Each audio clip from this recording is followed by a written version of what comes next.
A Debt of the Soul. Arlington, 1921. Miranda Wallace uncovered a riddle in a dusty military bulletin, its final line reading "Unlock the Past," signed by Sergeant Daniel Pierce, leaving her to decipher its meaning. Chapter 1. The Dust of Ages, the Weight of Words. The air in the Arlington Historical Society archives hung heavy with the scent of aged paper and forgotten stories. Miranda Wallace, her fingers tracing the brittle edge of a 1918 military bulletin, felt a familiar shiver of anticipation. It was a shiver that had accompanied her through countless hours spent amidst these silent witnesses to the past, a shiver born of the belief that every document held a secret, a whisper waiting to be heard. At 58, Miranda's life had become a tapestry woven with the threads of history, each thread a story recovered from the dusty corners of time. Her auburn hair, streaked with silver, was pulled back in a practical bun, revealing the fine lines etched around her intelligent, gray eyes, lines that spoke of both sorrow and unwavering determination.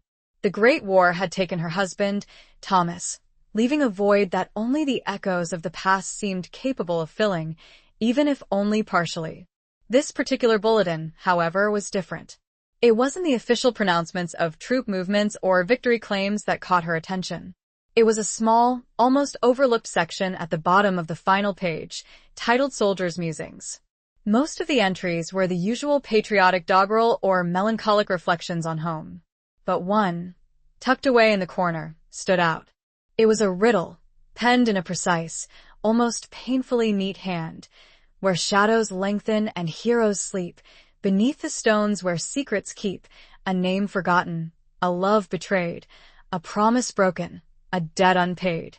Find the oak, where the ravens call, echoes the truth that binds us all. Seek the initials, carved with care, and the year of sorrow, etched in despair. Unlock the past. Beneath it, a signature, Sergeant Daniel Pierce, 3rd Battalion, 116th Infantry. Miranda reread the words, a prickle of unease dancing on her skin. It wasn't just the riddle itself, which was intriguing enough. It was the final line, "Unlock the past," that resonated with a peculiar intensity. It felt less like a poetic flourish and more like a direct plea, a desperate message cast into the sea of time. The words held a weight, a gravity that belied their simple phrasing. It spoke of something hidden, something important, something unfinished. She carefully folded the bulletin, the paper crackling softly in protest. The room, lit by a single, bare bulb hanging from the ceiling, seemed to press in on her, the silence amplifying the thumping of her heart. The late afternoon sun, filtering through the high, arched windows, cast long, dancing shadows across the rows of shelves, making the room feel both ancient and strangely alive. Outside, the sounds of Arlington in 1921, the clatter of a passing motor car, the distant laughter of children seemed muffled, distant, as if the world beyond these walls belonged to a different reality. Miranda had spent years researching the war, meticulously documenting the lives of the soldiers who had fought and died. She knew the 116th Infantry. They had seen heavy action in the Meuse-Argonne offensive. She had read countless letters, diaries, and official reports, each one a testament to the horrors and the heroism of that brutal conflict. But this was different. This felt personal. She reached for a magnifying glass from her worn leather satchel, its handle smooth from years of use. Examining the signature more closely, she noticed a slight tremor in the P of Pierce, a subtle imperfection in the otherwise flawless script. A sign of injury? Or perhaps of overwhelming emotion? The thought sent another shiver down her spine. The riddle itself was a puzzle box, each line a clue, each word a carefully chosen piece. Shadows lengthen and heroes sleep. That was Arlington itself, the vast cemetery where so many soldiers lay at rest. Beneath the stones where secrets keep the graves, of course. But which grave? Arlington was a city of the dead, a silent testament to the cost of war. A name forgotten, a love betrayed, a promise broken, a debt unpaid. These lines spoke of a deeper story, a personal tragedy buried beneath the grand narrative of the war. Find the oak, where the ravens call oak trees were plentiful in Arlington, but the reference to the raven that felt significant. Ravens were symbols of death, of memory, of prophecy. Seek the initials, carved with care, and the year of sorrow, etched in despair. Initials carved on a tree, a year of sorrow. Miranda felt a sudden surge of determination. This wasn't just a historical puzzle, it was a human story, a cry from the past that demanded to be heard. She would find Sergeant Daniel Pierce, or at least, she would find his story. She would unlock the past, not just for him, but for herself. Perhaps, in unraveling his secrets, she might finally find a way to lay her own ghosts to rest. She carefully placed the bulletin in a protective sleeve, her mind already racing, piecing together the fragments of the riddle, preparing to embark on a journey into the heart of a forgotten tragedy. The weight of the past settled upon her shoulders, a familiar burden, but this time, it felt different. This time, it felt like hope. The silence in the archive shifted, becoming heavier, pregnant with the unanswered question. Who was Sergeant Daniel Pierce, and what secret lay buried with him? Chapter 2. Arlington's Echoes, Whispers of the Past. The next morning, Miranda found herself standing beneath a leaden sky, the air thick with the promise of rain. Arlington National Cemetery stretched before her, a vast, undulating landscape of white headstones, each one a silent sentinel guarding a life cut short. The wind whispered through the rows of trees, carrying the faint scent of damp earth and the distant murmur of traffic from the city beyond. It was a place of profound sorrow, yet also of a strange, unsettling beauty. A beauty born of sacrifice, of remembrance, of the enduring power of love and loss. She had spent the previous evening poring over records of the 116th Infantry, her small apartment illuminated by the warm glow of a kerosene lamp. She'd traced Sergeant Daniel Pierce's service record. Enlisted in 1917, saw action in France, wounded at the Meuse-Argonne, discharged in early 1919. No mention of death, which meant he had survived the war. But the record was stark, impersonal, offering only the barest outline of his military life. It told her nothing of the man behind the uniform, the man who had penned the cryptic riddle. The year of sorrow mentioned in the riddle was her first focus. 1918, without a doubt. The height of the war, the year of the devastating flu pandemic, the year of unimaginable loss. It was a year etched in the collective memory of the nation, a year that had left scars on every family, every community. Her own grief over Thomas's death was the most present memory of that terrible time. But the riddle spoke of a more personal sorrow, a betrayal, a broken promise. Armed with a map of the cemetery and a notepad filled with her observations, Miranda began her search. She started with the section dedicated to the 116th Infantry, her eyes scanning the headstones, looking for any inscription that might offer a clue. The names blurred before her, each one a tragedy, a story untold. She found herself pausing at many, reading the inscriptions, imagining the lives they represented, young men, full of dreams and hopes, cut down in their prime. She found several oak trees, their branches gnarled and twisted by time and weather. She examined their trunks, her fingers tracing the rough bark, searching for any sign of carved initials. The wind picked up, rustling the leaves, creating a whispering chorus that seemed to mock her efforts. Ravens, as the riddle had foretold, were plentiful. They perched on the headstones, their black eyes gleaming with an unnerving intelligence, their calls echoing across the silent landscape. Hours passed, and the promised rain began to fall, a soft, persistent drizzle that soaked through her coat and chilled her to the bone. Discouragement began to creep in. The cemetery was vast, the riddle cryptic, the task seemingly impossible. Was she chasing a ghost, a figment of her own imagination? Was the riddle simply a soldier's melancholic musing, nothing more? She found herself standing before a particularly large oak, its branches reaching out like skeletal arms. It stood near a small, secluded section of the cemetery, an area that seemed older, more neglected than the rest. On a whim, she walked towards it, her boots sinking slightly into the damp earth. And then she saw it, almost hidden by a tangle of ivy on the lower part of the trunk, were initials carved into the bark, DP, and, beneath them, smaller, almost illegible, Yell beside the initials, almost obscured by the passage of time, was a date in a crude heart, 1918. Miranda's heart leaped. It was a tangible link to the riddle, a confirmation that she was on the right track. But who is Yell? A lover? A family member? The initials offered a new mystery, a new layer to the puzzle. The rain continued to fall, washing away the dirt and grime, revealing the carving more clearly. It was old, the edges softened by time, but it was unmistakably there. A message from the past, waiting to be deciphered. She carefully copied the initials and the date into her notepad, her hand trembling with excitement. She felt a renewed surge of determination. The riddle was real, the story was real, and she was closer than ever to unlocking its secrets. The rain seemed to lessen, the clouds parting slightly to reveal a sliver of pale sunlight. It felt like a sign, an encouragement to continue her search. The whispers of the past were growing louder, clearer, guiding her towards a truth that lay hidden beneath the stones and the shadows of Arlington. She looked up to the sky, a faint ray of light caressing her face, and knew she would see this mystery to its end. Chapter 3. The Sergeant's Cipher, a Trail of Ink. Back in the relative warmth and dryness of the Arlington Historical Society, Miranda spread out her findings. The damp paper of the bulletin, the tracing of the initials from the oak tree, and her notes from the cemetery formed a small constellation of clues on the large wooden table.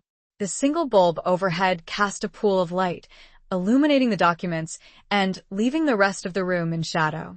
The scent of old paper mingled with the lingering dampness of her coat, creating a unique, almost comforting aroma. She focused on the initials. DP. Daniel Pierce, undoubtedly. But Yell? She consulted the 116th Infantry roster again, meticulously scanning the names, searching for any soldier with those initials. There were none. That meant Yell was likely not a soldier, at least not in that particular regiment. She broadened her search, checking casualty lists, civilian support personnel records, even lists of nurses who had served in the area. Still nothing. Frustration began to mount. She had a name, a date, a location, and a set of mysterious initials, yet she was still no closer to understanding the story behind the riddle. The love-betrayed line in the riddle kept echoing in her mind. Was Yell the object of that betrayal?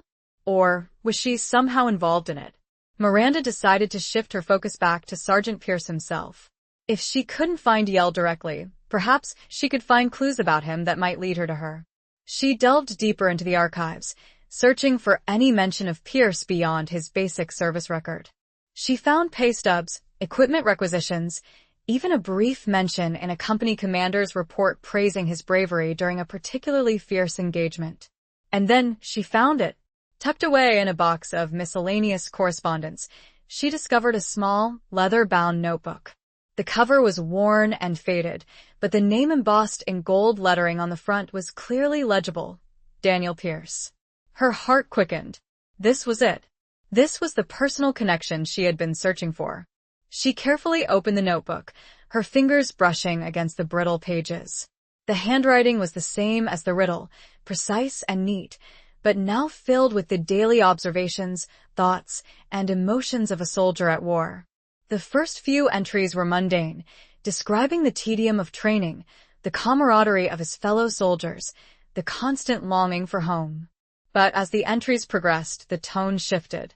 He wrote of the horrors of the trenches, the constant fear of death, the loss of friends. He wrote of the mud, the rats, the endless rain. He wrote of the futility of it all. And then she found a name, Eleanor. He wrote of her with a tenderness, a reverence that was both heartbreaking and beautiful. He described her as his anchor, his reason to survive, his light in the darkness. He wrote of their stolen moments together before he shipped out, of their whispered promises, of their dreams for a future that seemed increasingly uncertain. Miranda realized, with a jolt, that Yell was Eleanor, what was still a question. Her last name must be somewhere. He wrote letters to her constantly, pouring out his heart on paper, sharing his fears, his hopes, his dreams. He described the landscape of France, the ruined villages, the shell-shocked faces of the civilians. He wrote of the beauty he found amidst the devastation, the small acts of kindness, the resilience of the human spirit. But then, the entries abruptly changed. The tone became darker, more despairing. He wrote of a growing sense of unease, of a suspicion that something was wrong. He mentioned receiving a letter from a friend back home, a letter that had shaken him to his core. He didn't elaborate, but the anguish in his words was palpable. The last entry was dated just days before the Meuse-Argonne offensive, the battle where he was wounded. It was short, cryptic, and filled with a sense of foreboding. The truth is a raven, circling above. I fear it will land soon, and when it does, everything will change. I must find a way to protect her, even if it means sacrificing everything. The riddle it is the key. I pray she finds it and understands. Miranda closed the notebook, her hands shaking. The riddle was not just a poem, it was a message, a warning, a plea for help. It was a key to a secret that Daniel Pierce had desperately wanted Eleanor to uncover. A secret that involved a betrayal, a broken promise, and a debt unpaid. A secret that had clearly haunted him to his core. She felt connected to him, across the years, as if she was a vessel for his unfinished story. The rain outside had stopped, and a sliver of moon was visible from the window. The quiet was profound now, the riddle, the initials Eleanor. They were the beginning of a path she was determined to follow. What had he meant by protector? From whom? And from what?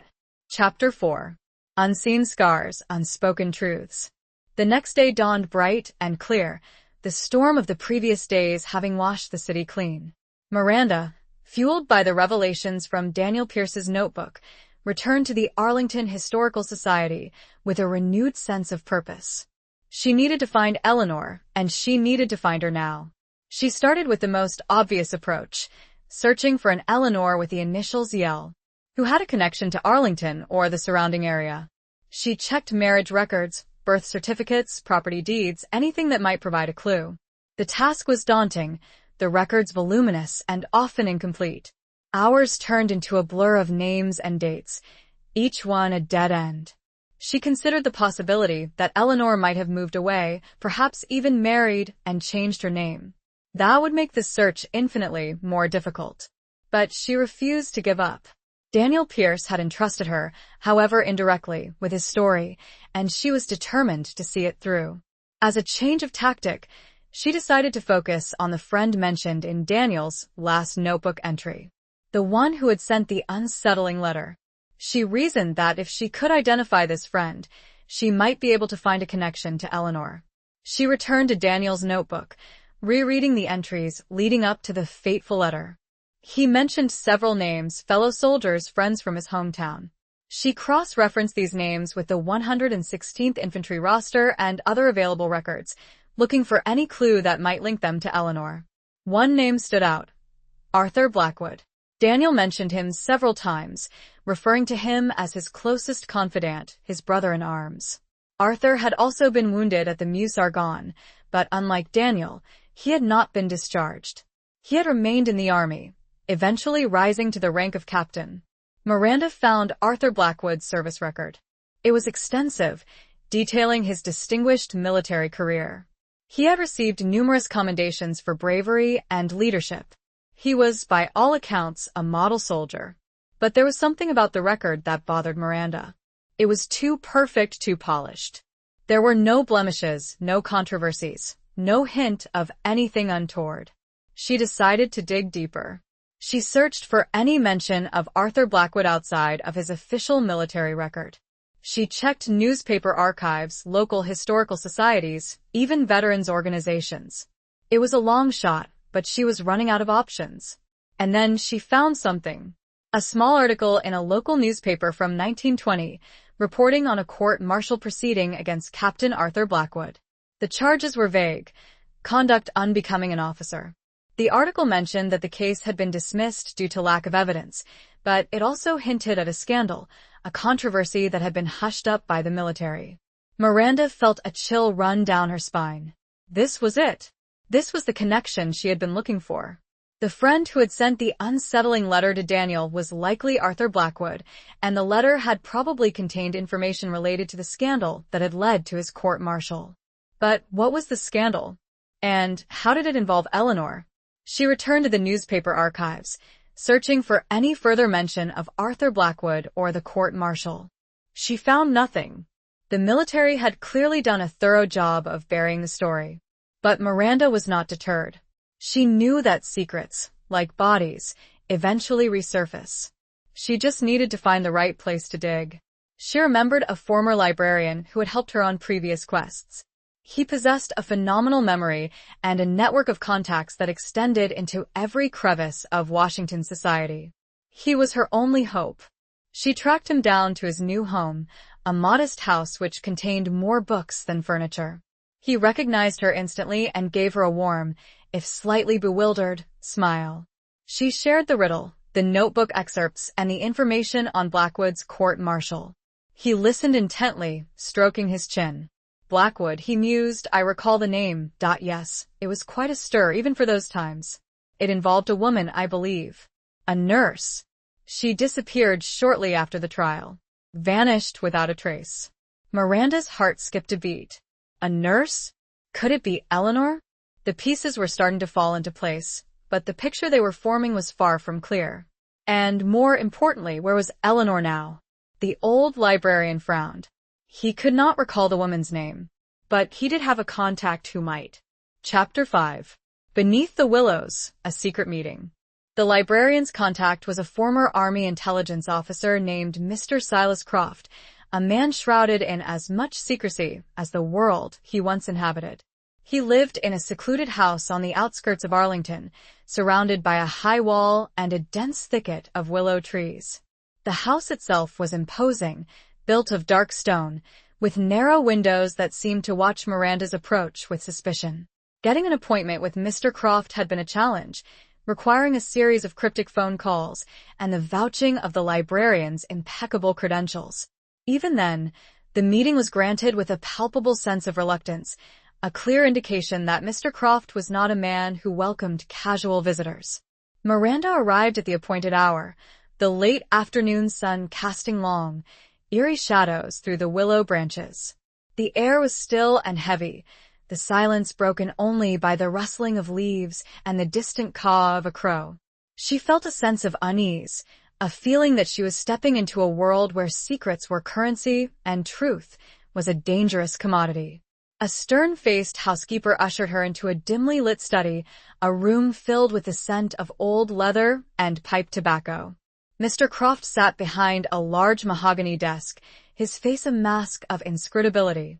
He was an older man, with sharp, piercing eyes that seemed to penetrate her very soul. His hair was silver, but his posture was ramrod straight, his bearing that of a man accustomed to command. Mrs. Wallace, he said, his voice a low rumble, I understand you have some questions about Captain Arthur Blackwood. Miranda nodded, her throat suddenly dry. She explained her research, the riddle, Daniel Pierce's notebook, and her suspicion that Blackwood was somehow connected to Eleanor's disappearance.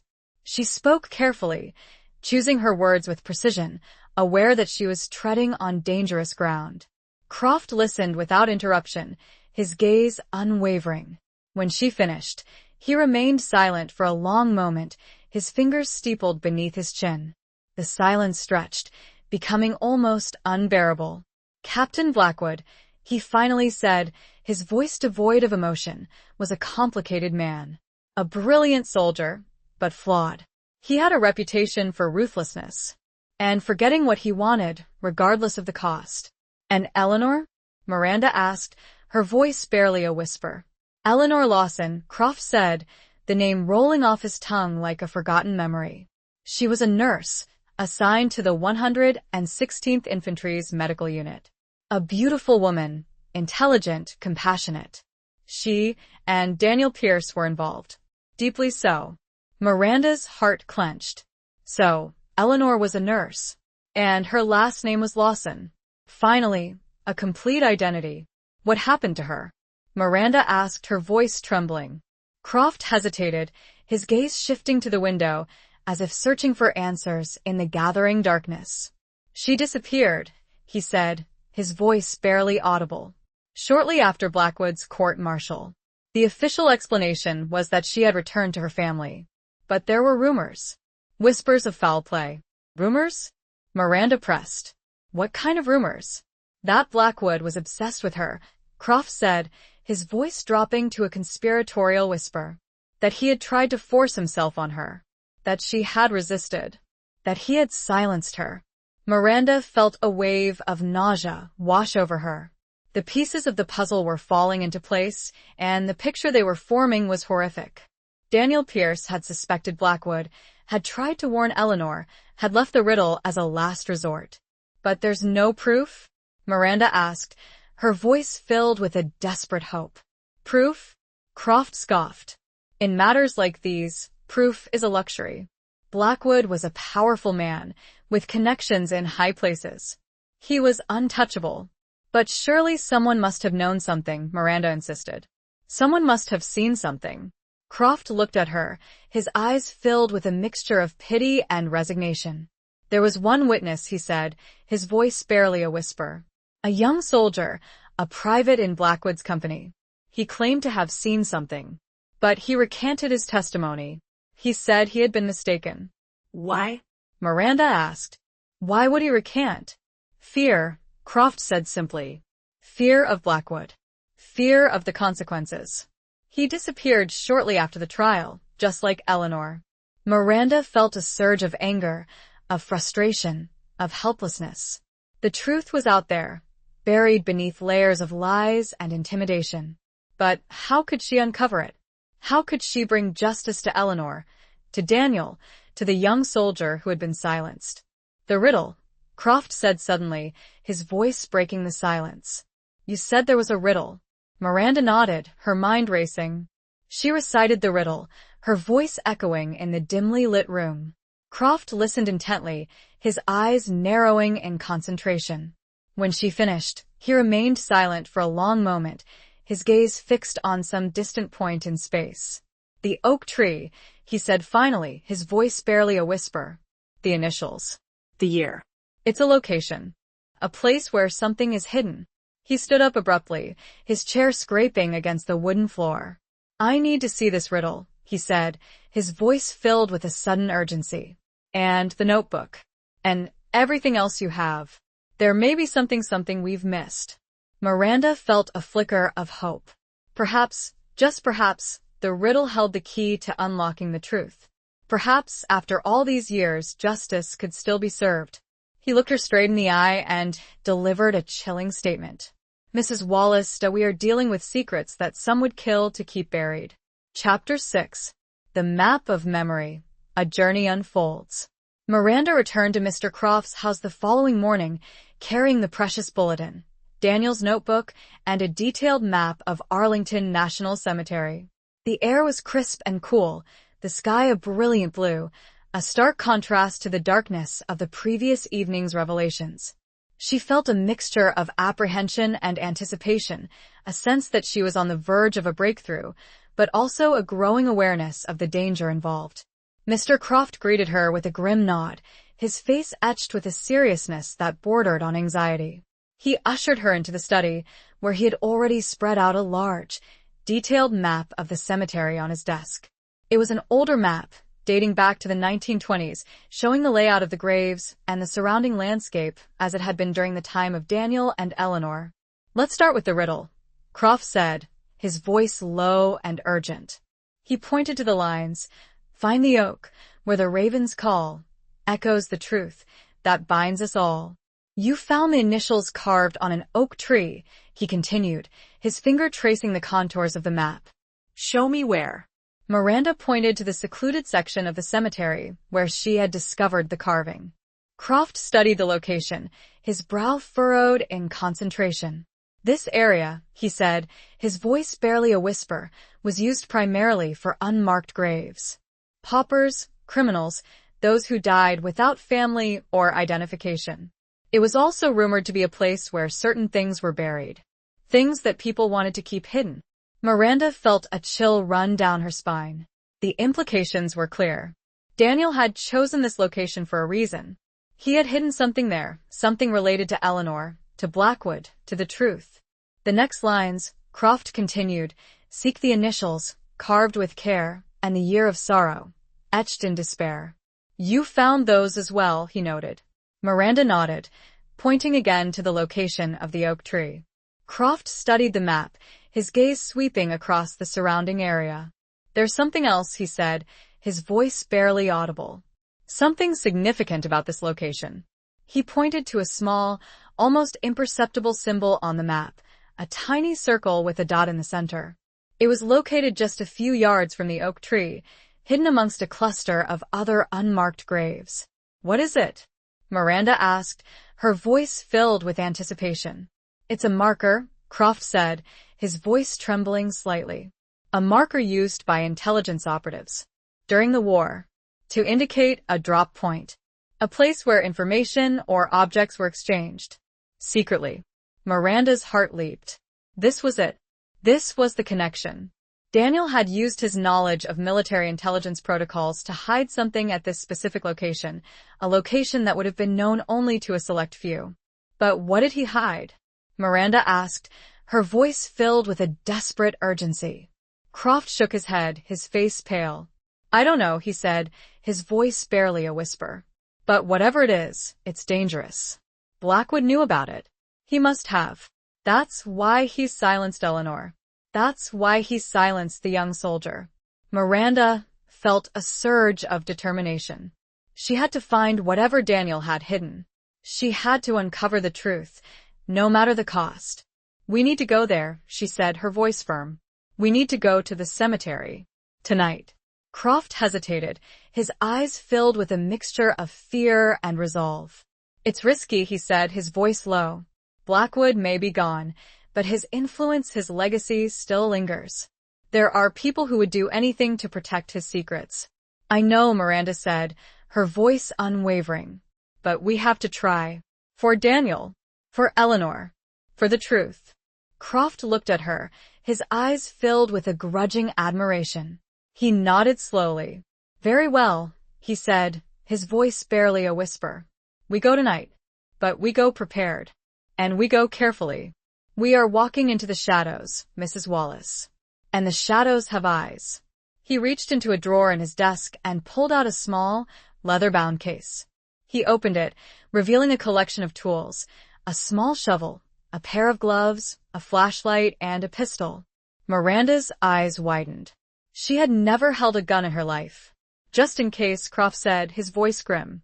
Just in case we need to defend ourselves. Miranda nodded, her heart pounding in her chest. She knew that this was no longer just a historical investigation. It was a dangerous game, a race against time to uncover a truth that had been buried for far too long. The map, the riddle, the hidden marker, they were all pieces of a puzzle that was about to be completed. And the completion of that puzzle, she knew, could have deadly consequences. The air in the room was thick with tension. Croft stared at the map. We need to be ready for anything. Chapter 7. Shadows of War, Echoes of Loss. Night had fallen by the time Miranda and Mr. Croft arrived at Arlington National Cemetery. A sliver of moon hung in the sky, casting a pale, ethereal glow over the silent landscape of headstones. The air was cold and damp, the silence broken only by the rustling of leaves and the distant hoot of an owl. The gates were locked, but Croft, with his past connections, had acquired a key. He unlocked the gate with a practiced hand, the metal grating softly against the lock. They moved silently through the cemetery, their footsteps muffled by the soft earth. Croft carried the shovel and the flashlight, while Miranda clutched the leather-bound case containing the pistol, her heart pounding in her chest. The weight of the gun felt alien in her hand, a stark reminder of the danger they faced. The cemetery at night was a different world, a place of shadows and whispers, of forgotten memories and unresolved grief. The headstones seemed to lean in towards them, their inscriptions barely visible in the dim moonlight. The air was heavy with the scent of damp earth and decaying leaves, a scent that spoke of death and decay, but also of the enduring power of the past. As they approached the secluded section where the oak tree stood, Miranda felt a growing sense of unease. The shadows seemed to deepen, the silence to intensify. The air grew colder, and a faint mist began to rise from the ground, swirling around the headstones like ghostly figures. Croft stopped a short distance from the oak tree, his hand raised in a gesture of caution. He scanned the area, his eyes narrowed, his senses alert. "Stay close," he whispered, his voice barely audible. "And be quiet." They moved slowly towards the tree, their footsteps barely making a sound. The oak loomed before them, its branches reaching out like skeletal arms, its leaves rustling softly in the breeze. The carving of the initials was barely visible in the dim light, a faint reminder of Daniel's desperate message. Croft pointed to the small marker on the ground, the tiny circle with it in the center, almost hidden amongst the weeds and overgrown grass. "This is it," he whispered. "This is where he hid it." He knelt down and began to dig, his movements slow and careful. The shovel scraped against the earth, the sound echoing in the silence. Miranda stood beside him, her eyes scanning the surrounding area, her hand gripping the leather-bound case. The digging was slow and arduous, the earth hard and compacted. The mist thickened, swirling around them, obscuring their vision. The silence was broken only by the sound of Croft's breathing and the scraping of the shovel. After what seemed like an eternity, the shovel struck something hard. Croft stopped digging, his breath catching in his throat. He reached down and carefully cleared away the remaining earth, revealing a small, wooden box. The box was old and weathered, its surface covered in dirt and grime. It was locked, secured with a small, rusty padlock. Croft looked at Miranda, his eyes filled with a mixture of excitement and apprehension. "This is it," he whispered. "This is what Daniel hid." He reached into his pocket and pulled out a small set of lockpicks. He inserted one of the picks into the padlock, his movements delicate and precise. The lock clicked open, and Croft carefully lifted the lid of the box. Inside, nestled on a bed of faded velvet, lay a single object, a small, silver locket. Miranda's heart sank. A locket? Was that all? Was that the secret that Daniel had risked everything to protect? Croft picked up the locket, his fingers trembling slightly. He opened it, revealing 2 miniature portraits. One was of Daniel, his young face full of hope and determination. The other was of Eleanor, her beautiful smile radiating warmth and compassion. But there was something else in the locket. Folded neatly beneath the portraits was a small piece of paper. Croft carefully unfolded the paper, his hands shaking. It was a letter, written in Daniel's familiar handwriting. As Croft began to read the letter aloud, his voice trembling with emotion, a sudden noise shattered the silence. The snapping of a twig. Footsteps approaching. Someone was coming. Croft quickly extinguished the flashlight and shoved the contents of the box into his coat pocket. "Hide," he hissed. Chapter 8. The Library's Secret, a Hidden Chamber. Miranda and Croft scrambled for cover, diving behind a large, crumbling mausoleum just as a figure emerged from the swirling mist. The figure was tall and imposing, silhouetted against the faint moonlight. It was impossible to make out any features, but the way the figure moved, with a purposeful stride, suggested a familiarity with the surroundings, and a sense of menace. They held their breath, listening intently. The figure paused near the oak tree, scanning the area. Miranda could hear the faint sound of breathing, a low, guttural growl that sent shivers down her spine. She gripped the leather case containing the pistol, her hand trembling. She had never fired a gun before, and the thought of doing so now terrified her. But she knew that she might have to. The figure circled the oak tree, then knelt down at the spot where Croft had been digging. A muffled curse broke the silence. The figure stood up abruptly and began to move again, heading in the direction of the mausoleum where Miranda and Croft were hiding. Croft, beside her, gestured a warning, a finger in front of his mouth. Every sound could mean their discovery. The figure drew closer, the footsteps growing louder. Miranda could feel her heart pounding in her chest, her breath catching in her throat. She closed her eyes, bracing herself for the inevitable confrontation. But then, just as suddenly as it had appeared, the figure stopped. A low whistle pierced the silence, followed by a faint reply from somewhere in the distance. The figure hesitated, then turned and retreated back into the mist, disappearing as quickly as it had come. Miranda and Croft remained hidden for several minutes, listening for any sign of the figure's return. The silence returned, broken only by the rustling of leaves and the distant hoot of an owl. "We need to go," Croft whispered, his voice urgent. Now. Before they come back. They emerged from their hiding place, their bodies stiff and aching.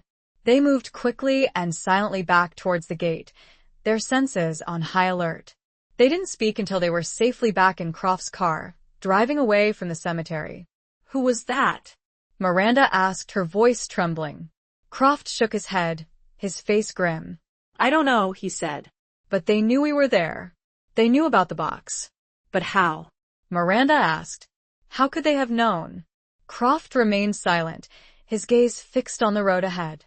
He gripped the steering wheel tightly, his knuckles white. "We need to read that letter," Miranda said, her voice filled with a renewed urgency. "It's the key. It's the only way we'll understand what's going on." Croft nodded. "But not here," he said. "Somewhere safe. Somewhere secret." He drove them, not to his home, but to the Arlington Historical Society. He explained that the building held more than just dusty archives. It held secrets of its own. Once inside, Croft led Miranda not to the main reading room, but down a narrow, winding staircase that descended into the basement.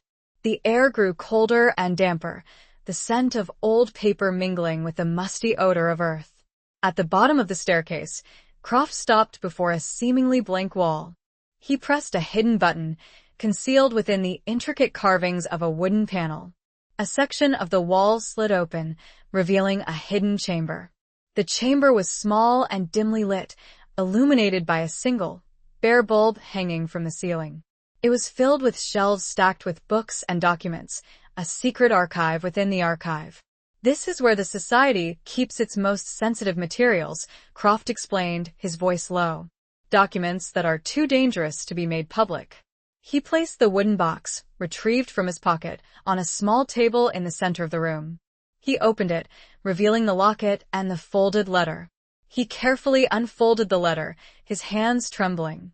"This," he said, his voice filled with emotion, "is Daniel Pierce's last testament." And he knew that the quiet of this hidden chamber was the only place to finally reveal its contents.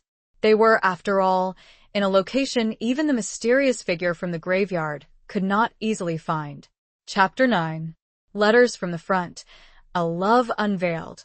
The single bulb cast a harsh, yellow light over Daniel Pierce's letter, the paper thin and fragile, the ink faded but still legible. Croft held it with reverence, as if it were a sacred text. He began to read aloud, his voice low and filled with emotion. "My dearest Eleanor, if you are reading this, it means I am gone. It means that I have failed to protect you, and that the truth, the terrible truth, has been revealed. Or will be, soon. I know this letter will find its way to you. Eventually. The riddle it is the key. It will lead you to this place, to this message, to the truth. I write this with a heavy heart, filled with regret and sorrow. I have made mistakes, terrible mistakes. I have been blinded by love, by loyalty, by a misplaced sense of duty. Arthur Blackwood, he is not the man you think he is. He is a monster, a predator, a man consumed by ambition and greed. He has done things, unspeakable things, to get what he wants. He desires you, Eleanor. He has desired you from the moment he first saw you. He has tried to force himself on you. I know this. I saw it. I confronted him. He denied it, of course. But I saw the truth in his eyes. He threatened me, Eleanor. He threatened to expose a secret that could ruin me, ruin my family, a secret that I have kept hidden for years. I was a coward, Eleanor. I chose to protect myself, rather than you. I chose to remain silent, rather than speak out against him. I betrayed your trust, your love. I broke my promise to protect you. Croft paused, his voice choked with emotion. Miranda felt tears welling up in her eyes. The pain, the regret, the self-loathing in Daniel's words were palpable. Croft continued reading, but I could not live with myself. I could not bear the thought of you being with him, of him hurting you. So, I made a plan. A desperate plan. I gathered evidence proof of his crimes. Not just against you, but against others. Evidence of his corruption, his brutality, his treachery. Evidence that could destroy him. I hid this evidence, Eleanor. I hid it in a place where only you could find it. A place that is described in the riddle. The oak tree, the initials, the year, they are all clues. The evidence is in the box, Eleanor. It is the truth. It is the key to bringing Blackwood to justice. It is the only way to redeem myself. To make amends for my failures. I know this is a dangerous task, Eleanor. Blackwood is a powerful man. He has friends in high places. He will stop at nothing to protect himself. But you're strong, Eleanor. You are brave. You are the most courageous woman I know. You can do this. You can expose him. You can bring him to justice. I love you, Eleanor. I have always loved you. I will always love you. Even in death, my love for you will endure. Forever yours, Daniel. Croft finished reading, his voice barely a whisper. The silence in the chamber was profound, broken only by the faint hum of the electric bulb. Miranda felt a wave of emotion wash over her, sadness, anger, admiration, and a deep sense of empathy for Daniel and Eleanor. The evidence, Miranda said, her voice trembling. It wasn't in the box. Just the locket and this letter. Croft nodded, his face grim. Blackwood must have found it, he said. He must have gotten there first. But how? Miranda asked. How could he have known about the riddle? Croft shook his head. I don't know, he said. Unless he paused, his eyes widening in realization. The young soldier, he said. The one who witnessed Blackwood and Eleanor. The one who recanted his testimony. What about him? Miranda asked. He disappeared, just like Eleanor, Croft said. But what if he didn't just disappear? What if Blackwood forced him to reveal the location of the evidence? It's possible, Miranda said. But it's just a theory. We have no proof. Croft picked up the locket, his fingers tracing the contours of the miniature portraits. There might be something else, he said, his voice barely a whisper. Something hidden within the locket itself. He examined the locket closely, his eyes searching for any sign of a hidden compartment, a secret mechanism. He pressed gently on the edges, feeling for any give, any indication of a hidden space. And then he found it, a tiny, almost imperceptible seam along the side of the locket. He inserted a thin blade from his pocket knife into the seam and gently pried it open. A small, folded piece of paper fell out. It was even smaller than the letter, and the writing on it was microscopic. It wasn't another letter, but it was the key to finding something. What that something was remained to be seen. Chapter 10. The Telegram Sting. A Betrayal Revealed. Croft carefully unfolded the tiny piece of paper, his hands trembling with anticipation. The writing was indeed microscopic, requiring a magnifying glass from the chamber's supplies to decipher. It wasn't a letter, but a series of numbers and letters, a code of some kind. It's a cipher, Croft said, his voice filled with excitement. A military cipher. One that Daniel would have learned during his training.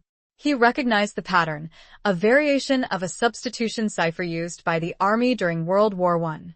It involved a keyword and a complex system of shifting letters and numbers to encode and decode messages. The keyword, Miranda said, her mind racing. It must be something significant to Daniel. Something related to Eleanor. They tried several possibilities. Eleanor's name, their initials, the date of their engagement which Miranda had found mentioned in Daniel's notebook. Nothing worked. The cipher remained stubbornly unbreakable. Think, Croft urged, his voice tense. What else was important to Daniel? What was his anchor, his light in the darkness? Miranda remembered the phrase Daniel had used repeatedly in his notebook, my anchor. He had used it to describe Eleanor, but he had also used it in a more general sense, to refer to his hope, his reason to survive. Anchor, Miranda said, her voice barely a whisper. Try anchor. Croft entered the keyword into a small, decoding device he had retrieved from a drawer in the chamber. He carefully transcribed the coded message from the locket, then ran it through the device. The device whirred and clicked, then spat out a short, decoded message. Library. Section 7. Row 12. Book 4. Hollowed. Miranda and Croft exchanged a look of astonishment. The evidence wasn't buried in the cemetery. It was hidden in the Arlington Historical Society library, right under their noses. But how did Blackwood know? Miranda asked. How could he have found out about this? Croft shook his head, his face grim. He must have had someone on the inside, he said. Someone who knew about the cipher. Someone who knew about the hidden chamber. The realization hit Miranda like a physical blow. There was a traitor among them. Someone who had been working with Blackwood, feeding him information, helping him to cover up his crimes. We need to get to the library, Croft said, his voice urgent. Before they do, they raced upstairs, their footsteps echoing through the silent building. They burst into the main reading room, their eyes scanning the rows of shelves. Section 7, Row 12. Miranda quickly located the designated spot. She reached for the fourth book on the shelf, her heart pounding in her chest. The book was a thick, leather-bound volume on the history of the American Revolution. It looked ordinary enough, but when Miranda pulled it from the shelf, she immediately felt that it was lighter than it should be. She opened the book, revealing a hollowed-out compartment in the center of the pages. Inside, nestled on a bed of cotton wool, lay a small, sealed envelope. Miranda's hands trembled as she picked up the envelope. It was addressed, in Daniel's handwriting, to the Honorable Judge Advocate General, United States Army. This was it. This was the evidence that Daniel had risked everything to gather. This was the proof of Arthur Blackwood's crimes. But just as she was about to open the envelope, a voice shattered the silence. I wouldn't do that if I were you. Miranda and Croft whirled around. Standing in the doorway, a gun in his hand, was the librarian. The man who had helped Miranda many times, the very man who vouched for her to Mr. Croft.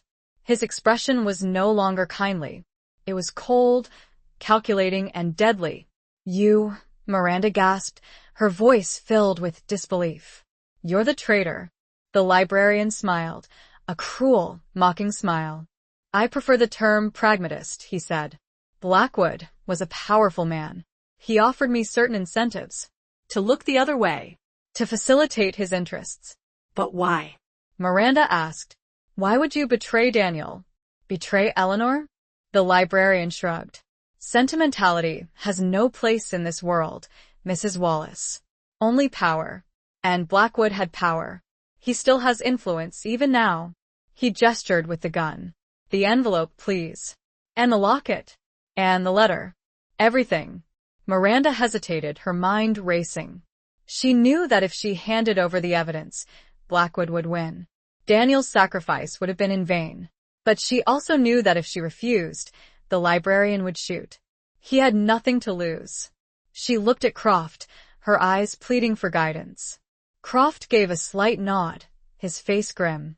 Miranda slowly placed the envelope, the locket, and Daniel's letter on a nearby table. The librarian approached cautiously, his gun trained on them. He picked up the items, his eyes gleaming with triumph. A wise decision, Mrs. Wallace, he said. A very wise decision. But just as he was about to leave, the lights flickered and died, plunging the library into darkness. A scream echoed through the room, followed by the sound of a struggle. Then, silence. Miranda and Croft stood frozen, their hearts pounding in their chests. They didn't know what had happened, who had intervened. But they knew that they were no longer alone. And that, in this unexpected development, their fight was not over. The faint sound of approaching sirens filled the air, growing ever closer. Chapter 11. Across the divide, a bridge of trust. The sudden darkness and the ensuing struggle had thrown everything into chaos. Miranda and Croft stood motionless, straining their ears, trying to decipher what was happening. The sirens grew louder, their wailing a stark counterpoint to the silence within the library. After what seemed like an eternity, a flashlight beam pierced the darkness. It was Mr. Croft, who had retrieved his own flashlight from his coat. He moved cautiously towards the spot where they had last seen the librarian, his light sweeping across the floor. The librarian was lying on the ground, unconscious, the gun lying a few feet away. The envelope, the locket, and the letter were gone. Standing over him was a figure, silhouetted against the faint light filtering in from the street. As the figure turned, Miranda gasped. It was a woman, tall and slender, with short, cropped hair and piercing blue eyes. She was dressed in a simple, dark suit, her face a mask of steely determination. "Who are you?" Croft asked, his voice wary. The woman stepped into the light, her features becoming clearer. "My name is Agent Sarah Evans," she said, her voice crisp and authoritative. "I'm with the Department of Justice. We've been investigating Arthur Blackwood for some time." Miranda and Croft exchanged a look of astonishment. "The Department of Justice? Investigating Blackwood?" "We received an anonymous tip," Agent Evans continued, "that there was evidence here. Evidence related to Blackwood's crimes." The librarian, Miranda said, her voice trembling. "He was working with Blackwood. He was going to destroy the evidence." Agent Evans nodded. "We know," she said. "We've been watching him for weeks. We were waiting for him to make his move." "But the evidence," Croft said, his voice urgent. "It's gone. He took it." Agent Evans smiled, a faint, almost imperceptible smile. "No, he didn't," she said. She reached into her pocket and pulled out the envelope, the locket, and Daniel's letter. "I intercepted them," she said. "Just in time." Miranda felt a wave of relief wash over her. The evidence was safe. Daniel's sacrifice had not been in vain. "But how did you know?" Miranda asked. "How did you know about the riddle? About the hidden chamber?" Agent Evans hesitated, her gaze shifting to Croft. "Mr. Croft," she said, "was kind enough to inform us of your investigation and of your suspicions." Croft looked at Miranda, his face apologetic. "I had to, Miranda," he said. "I couldn't risk Blackwood getting his hands on the evidence. I had to trust someone. And Agent Evans, she came highly recommended." Miranda felt a mixture of anger and relief. Anger that Croft hadn't trusted her enough to tell her, relief that he had done the right thing. "It's all right, Mr. Croft," she said, her voice soft. "You did what you had to do." Agent Evans stepped forward, her hand extended. "Mrs. Wallace," she said, "I believe we have a common goal. To bring Arthur Blackwood to justice. And to uncover the truth about what happened to Eleanor Lawson." Miranda shook Agent Evans' hand, her grip firm. "Yes," she said. "We do. The evidence you found," Agent Evans said, "is crucial. It confirms what we've suspected for some time. That Blackwood was involved in a wide range of criminal activities, during the war and after." "And Eleanor?" Miranda asked, her voice trembling. "What about her?" Agent Evans hesitated, her face darkening. "We believe," she said, her voice low, "that Blackwood murdered her. To silence her. To prevent her from exposing his crimes." Miranda felt a sharp pain in her chest, a mixture of grief and rage.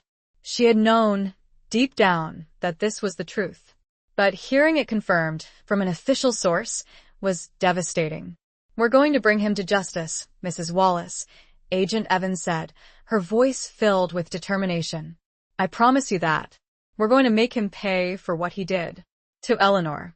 To Daniel. To all his victims." The sirens were getting closer now, filling the library with their wailing. Agent Evans turned to Croft. "Mr. Croft," she said, "I need you to come with me. To provide a statement. And to help us with the investigation." Croft nodded, his face grim. He looked at Miranda, his eyes filled with a mixture of apology and gratitude. "Thank you, Miranda," he said, his voice barely a whisper. "For everything." Miranda nodded, tears welling up in her eyes. She knew that this was not the end of the story. It was just the beginning. The beginning of a long and difficult battle to bring Arthur Blackwood to justice. But she was no longer alone. She had Agent Evans and the resources of the Department of Justice on her side. And she had the memory of Daniel and Eleanor, their love, their courage, their sacrifice, to guide her.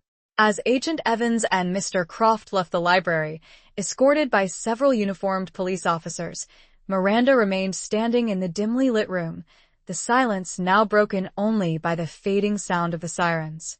She looked around at the rows of books, the silent witnesses to so many stories, so many secrets. She thought of Daniel, of Eleanor, of their tragic love, of their unfinished lives. And she vowed to see their story through to the end. No matter the cost.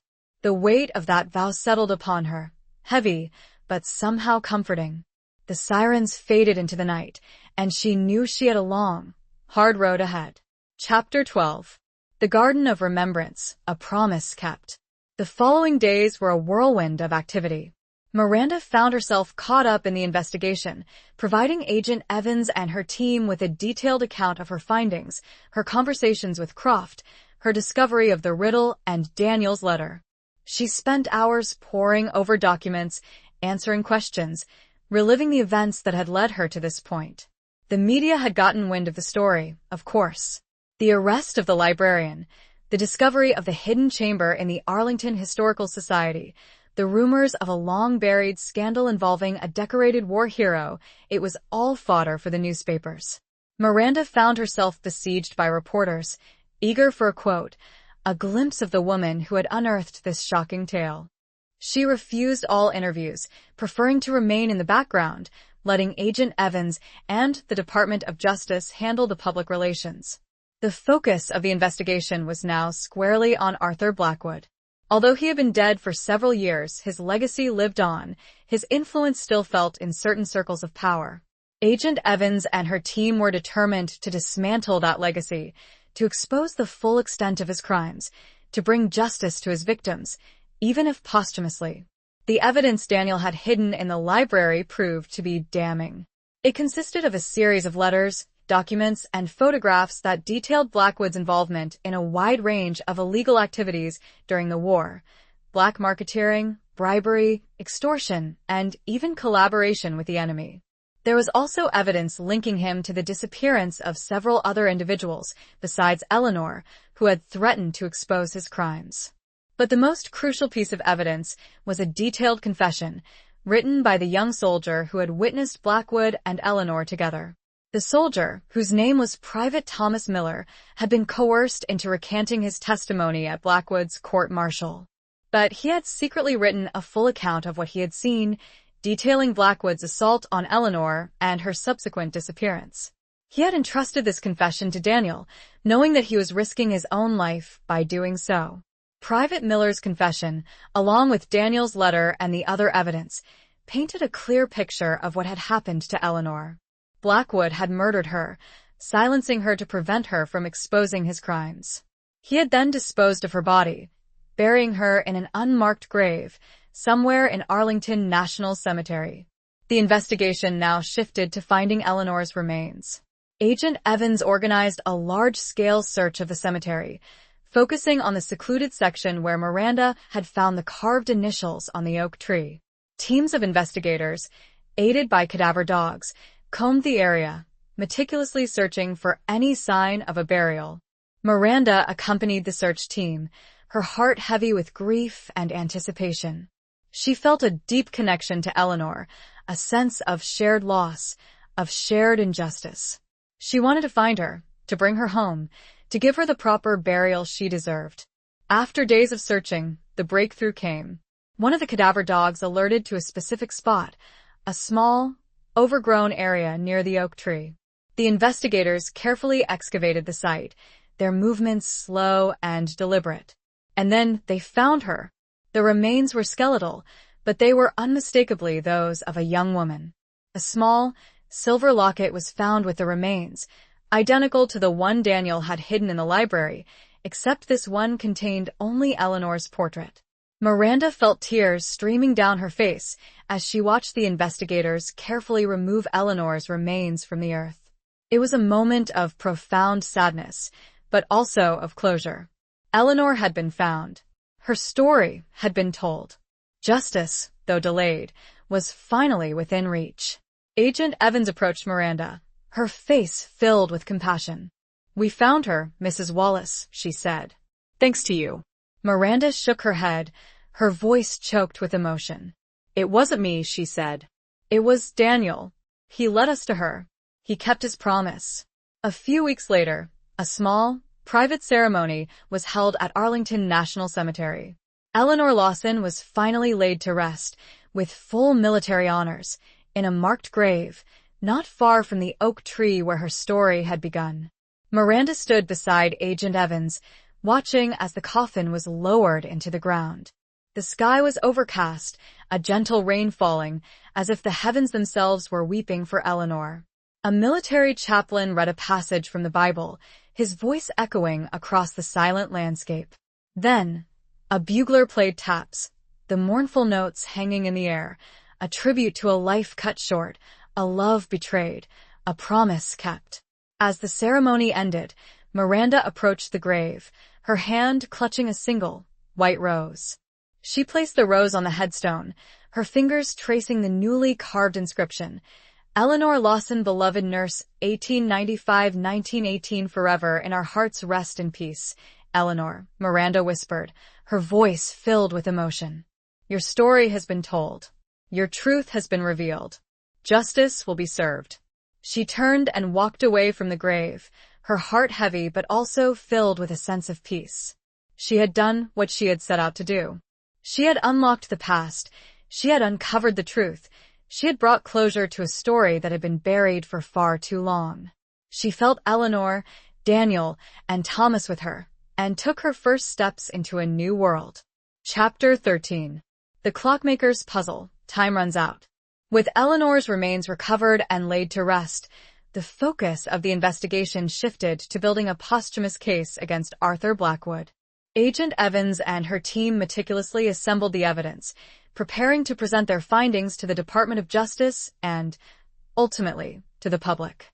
Miranda, though no longer directly involved in the day-to-day investigation, remained a key witness, her testimony crucial to establishing the timeline of events and the credibility of Daniel's and Private Miller's accounts. She spent hours with Agent Evans, reviewing documents, clarifying details, and providing context for the events that had transpired more than 2 decades earlier. One afternoon, while reviewing Daniel's notebook for the umpteenth time, Miranda noticed something she hadn't noticed before. A small, almost imperceptible drawing in the margin of one of the pages. It was a sketch of a clock, its hands pointing to a specific time, 3:17. She showed the drawing to Agent Evans, who initially dismissed it as a doodle, a soldier's idle sketch. But Miranda was convinced it had significance. Daniel was not one for idle doodles. Every word, every mark in his notebook had a purpose. "The riddle," Miranda said, her voice filled with a sudden urgency. "There's nothing in the riddle about a clock. But what if it's a separate clue? A separate piece of the puzzle?" Agent Evans looked at the drawing again, her brow furrowed in concentration. 3:17, she mused. What could it mean? They considered various possibilities: a date, a time of day, a room number, a combination lock. Nothing seemed to fit. Then Miranda remembered something. Daniel had mentioned, in one of his letters to Eleanor, his fondness for a particular clockmaker in Arlington. A man named Silas Jenkins, who had a small shop near the town square. Silas Jenkins, Miranda said, her voice filled with excitement. He was a friend of Daniel's. Maybe the clock has something to do with him. Agent Evans agreed that it was worth investigating. They drove to the address Miranda had found in Daniel's notebook, a small, unassuming building that now housed a bakery. They spoke to the owner of the bakery, an elderly woman who had lived in Arlington all her life. She remembered Silas Jenkins vaguely. He had died many years ago, she said, and his shop had been closed down shortly after. He was a strange old man, the woman said, her voice filled with a mixture of amusement and suspicion. Kept to himself, always tinkering with his clocks. Some people said he was a spy. During the war. A spy? Miranda and Agent Evans exchanged a look of surprise. Could Silas Jenkins have been involved in Daniel's efforts to expose Blackwood? The woman didn't know any more about Jenkins, but she did remember that his son, a man named Thomas Jenkins, still lived in Arlington. She gave them his address. Thomas Jenkins lived in a small, modest house on the outskirts of town. He was an elderly man, frail and withdrawn, his eyes filled with a deep sadness. He greeted Miranda and Agent Evans with suspicion, reluctant to talk about his father. But when Miranda mentioned Daniel Pierce and the riddle, his demeanor changed. He remembered Daniel, vaguely. He had been a friend of his father's, he said, a regular visitor to the shop. "My father, he was a good man," Thomas said, his voice trembling. "He was loyal. To his friends. To his country." He hesitated, his gaze shifting to a large, grandfather clock that stood in the corner of the room. The clock was old and ornate, its wooden case intricately carved, its pendulum swinging rhythmically back and forth. "That clock," Thomas said, his voice barely a whisper. "It was my father's masterpiece. He built it himself. He said it was special, that it held a secret." Miranda and Agent Evans exchanged a look of excitement. Could this be it? Could the clock be the key to another piece of the puzzle? "The time," Miranda said, her voice filled with anticipation. 3:17. "Does that mean anything to you?" Thomas nodded slowly. "It was my father's code," he said. He used it to communicate with his contacts during the war. "Contact?" Agent Evans asked, her voice sharp. "What kind of contacts?" Thomas hesitated, his eyes filled with fear. I don't know," he said. "He never told me." He said it was too dangerous. But Miranda could see, in his eyes, that he knew more than he was letting on. He was afraid, terrified of revealing his father's secrets. "Mr. Jenkins," Miranda said, her voice gentle but firm. "We need your help. We need to uncover the truth. About Arthur Blackwood. About what happened to Eleanor Lawson."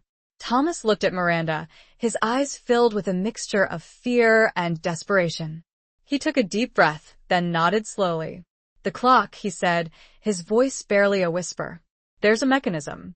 A hidden compartment. It's activated by setting the hands to 3:17. He stepped towards the clock with shaking hands and moved the hands of the clock. 3:17. A final secret remained. Chapter 14.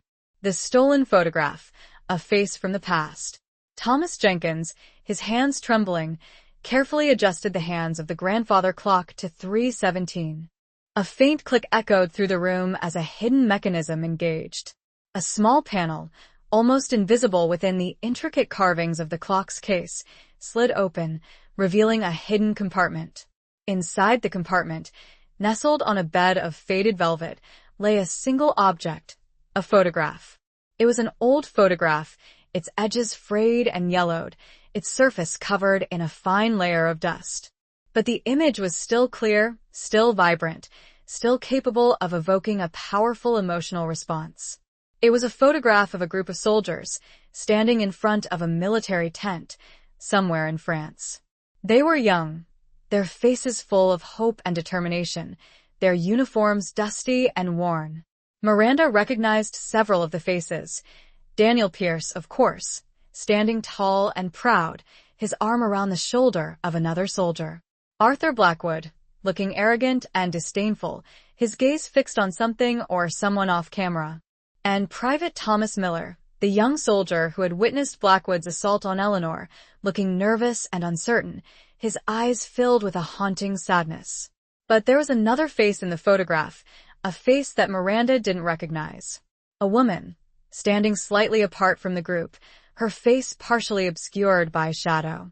She was wearing a nurse's uniform, her hair pulled back in a practical bun, her expression difficult to read. "Who is she?" Miranda asked, her voice barely a whisper. Thomas Jenkins looked at the photograph, his eyes filled with a mixture of sadness and recognition. "That's Martha," he said, his voice trembling. "Martha Blackwood." Miranda and Agent Evans exchanged a look of astonishment. "Martha Blackwood?" "Arthur Blackwood's wife." I didn't know Blackwood was married," Miranda said, her voice filled with confusion. "He was," Thomas said. "But it was a secret. A well-kept secret. He didn't want anyone to know." Why? Agent Evans asked, her voice sharp. Thomas hesitated, his gaze shifting to the floor. She was different, he said. She was not like him. She was kind, compassionate. She disapproved of his methods, his ambition. Miranda studied the photograph, her eyes fixed on Martha Blackwood's face. There was something about her expression, something in her eyes, that suggested a deep unhappiness, a profound sense of unease. She knew, Miranda said, her voice barely a whisper. She knew about Eleanor. She knew about Blackwood's crimes. Thomas nodded slowly. She did, he said. And she tried to stop him. She threatened to expose him. And that's why he killed her, Agent Evans said, her voice filled with a cold fury. He silenced her, just like he silenced Eleanor. But how? Miranda asked. How did he get away with it? 2 murders? And his own wife. Thomas shook his head, his face pale. I don't know, he said. He was powerful. He had connections. He could make things disappear. People disappear. The photograph, Miranda realized, was more than just a picture. It was a key, a missing piece of the puzzle. It revealed another layer of Blackwood's depravity, another victim of his ruthless ambition. We need to find out more about Martha Blackwood, Miranda said, her voice filled with determination. We need to find out what happened to her. Agent Evans nodded in agreement. We'll check hospital records, military records, anything we can find, she said. We'll track down her family, her friends, anyone who knew her. The photograph, they realized, was also a liability. If Blackwood's allies knew of its existence and of Thomas Jenkins' cooperation, they would be in danger. Mr. Jenkins, Agent Evans said, her voice serious, I need you to come with us. We need to protect you. And we need your help to unravel the rest of this story. Thomas nodded, his eyes filled with a mixture of fear and resignation. He knew that he was stepping into a dangerous world, a world of secrets and lies, of power and betrayal. But he also knew that he had a duty, a responsibility to help bring Arthur Blackwood to justice, even if posthumously, even if it meant risking his own life. As they left the house, Miranda looked back at the grandfather clock, its pendulum swinging rhythmically back and forth, its hands frozen at 3:17. The clock, she realized, was more than just a timepiece. It was a repository of secrets, a witness to history, a symbol of the enduring power of truth. And, for now, its secrets were safe. But the search for Martha Blackwood and the truth about her fate had just begun. The clock seemed to tick louder, the pressure of time heavy in the air. Chapter 15. The Midnight Confession, a burden shared. Agent Evans arranged for Thomas Jenkins to be placed in protective custody, recognizing the potential danger he faced from Blackwood's remaining allies. He was moved to a safe house, a nondescript location where he could be kept under constant surveillance and protected from any potential threats. Miranda, meanwhile, immersed herself in researching Martha Blackwood. She spent hours at the National Archives, poring over records, searching for any mention of Arthur Blackwood's wife. It was slow, tedious work, but Miranda was determined to uncover the truth about Martha's life and her fate. She discovered that Martha had been a volunteer nurse during the war, assigned to a field hospital near the front lines in France. That was where she had met Arthur Blackwood, then a young, ambitious officer.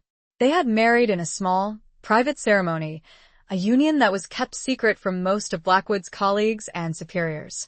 Miranda also found several letters that Martha had written to her family back home, letters filled with a mixture of love and concern for her husband, but also with a growing sense of unease about his behavior, his ambition, his ruthlessness. Arthur is changing, Martha wrote in one letter. He is becoming someone I don't recognize. He is consumed by power, by a desire for recognition. He is willing to do anything to get what he wants. In another letter, Martha wrote about a young nurse named Eleanor Lawson who had befriended her. She described Eleanor as kind, compassionate, and brave, a woman who had a deep sense of justice. Eleanor, she reminds me of myself, Martha wrote. Before I met Arthur. Before I lost my way. Miranda felt a pang of sadness as she read these words. Martha, she realized, had been a victim of Blackwood's manipulation, his control, his abuse. She had been trapped in a loveless marriage, isolated from her family and friends, forced to witness her husband's descent into darkness. But the most crucial piece of information Miranda found was a death certificate. Martha Blackwood had died in 1919, shortly after returning from France. The cause of death was listed as influenza, a common ailment during the post-war pandemic. But Miranda didn't believe it. She was convinced that Blackwood had murdered his wife, just as he had murdered Eleanor. He had used the influenza pandemic as a cover, a convenient way to dispose of a woman who had become a liability. She presented her findings to Agent Evans, who agreed that the evidence was compelling. But they needed more. They needed proof, something that could definitively link Blackwood to Martha's death. Agent Evans decided to interview Thomas Jenkins again, hoping that he might have more information about Martha, about her relationship with Blackwood, about her death. They met with Thomas at the safe house, a small, sparsely furnished apartment. Thomas was visibly shaken, his eyes filled with a mixture of fear and exhaustion. He had been having nightmares, he said, reliving the events of the past, haunted by the secrets he had kept hidden for so long. Agent Evans spoke to Thomas gently, reassuring him that he was safe, that he was doing the right thing by cooperating with the investigation. She asked him about Martha, about his father's relationship with her, about any conversations he might have overheard. Thomas hesitated, his gaze shifting to the floor. He was clearly struggling with something, wrestling with a burden he had carried for decades. "There's something I haven't told you," he said, his voice barely a whisper. "Something my father told me, on his deathbed." Miranda and Agent Evans leaned forward, their hearts pounding in their chests. This was it, they realized. This was the breakthrough they had been waiting for. "My father, he knew," Thomas said, his voice trembling. "He knew what Blackwood had done. To Eleanor. To Martha." How? Miranda asked, her voice urgent. "Martha, she confided in him," Thomas said. "She trusted him. She knew he was a good man. She knew he would protect her secrets." "What secrets?" Agent Evans asked, her voice sharp. She had proof," Thomas said. "Proof of Blackwood's crimes. Not just the black marketeering, the bribery, but the murders. She had evidence. She had witnesses." "Where is the evidence?" Miranda asked, her voice filled with anticipation. Thomas hesitated, his eyes filling with tears. "She gave it to my father," he said, "for safekeeping. She told him to hide it, to protect it, until the right time, until someone could bring Blackwood to justice." He paused, taking a deep breath, looking from Miranda to Agent Evans. "My father hid it, inside the clock, but not in the compartment you found. Somewhere else. Somewhere, more secret." He looked at his hands, refusing to meet their gaze. "Blackwood came to the shop. After Martha died. He threatened my father, demanded the evidence. My father refused. He said he knew nothing. Blackwood. He didn't believe him." Thomas began to sob, his body shaking with the force of his grief. "Blackwood, he tortured my father. He'd broke him. But my father, he never revealed the location of the evidence. He died, protecting Martha's secret." He finally lifted his head and looked at them. "I never knew where it was. Until tonight. Until I remembered my father's final words." He closed his eyes, recalling his father's last moments. "The time is always running out." He opened his eyes again. "The pendulum," he said. "The evidence is hidden inside the pendulum." Chapter 16. The reunion's embrace, a hope rekindled. Miranda and Agent Evans exchanged a look of stunned realization. The pendulum. Of course. It was the perfect hiding place, a place that no one would ever think to look. The constant motion, the rhythmic swing, would have disguised any tampering, any alteration to its weight or balance. They rushed back to Thomas Jenkins' house, their hearts pounding with anticipation. The grandfather clock stood in the corner of the room, its pendulum swinging back and forth, its hands still frozen at 3:17, a silent testament to the secrets it held. Agent Evans carefully examined the pendulum, her fingers tracing its smooth, polished surface. It was made of brass, heavy and ornate, with intricate carvings and a small, decorative finial at the bottom. "How do we open it?" Miranda asked, her voice filled with a mixture of excitement and apprehension. Agent Evans studied the pendulum, her brow furrowed in concentration. She noticed a small, almost imperceptible seam along the side of the finial. She inserted a thin blade from her pocketknife into the seam and gently pried it open. The finial came off, revealing a hollow cavity inside the pendulum. Inside the cavity, nestled on a bed of cotton wool, lay a small, rolled-up scroll of paper. Miranda's hands trembled as she reached for the scroll. This was it, she realized.